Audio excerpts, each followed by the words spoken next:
Welcome to the Slop Temple. We pray this video helps. You begin by importing your clip and duplicating it, top layer for the subject, bottom for the blurred background.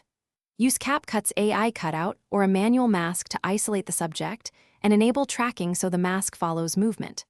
Once the mask is placed, apply lens blur or Gaussian blur to the background layer and dial the strength to taste. You want separation, not a cartoon.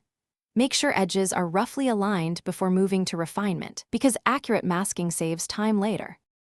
Now refine the separation. Feather the mask and adjust edge thickness to blend subject into the blurred plane. This creates a natural falloff. If automated tracking wobbles, add keyframes for position and scale to keep the mask accurate. Vary blur radius between shots to mimic depth changes, and once done, layer subtle bokeh overlays or light leaks on top. Set blend mode to screen or add for convincing highlights. Make sure to preview at full resolution to confirm the effect. To finish, color grade the subject and background independently so the depth effect feels real. Darker, desaturated background enhances separation. Once satisfied, export at source resolution, preferably 4K, and choose a frame rate that matches your clip.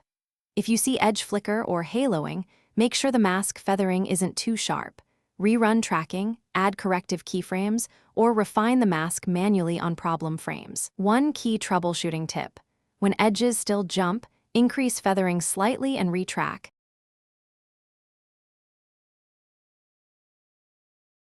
Thanks for watching.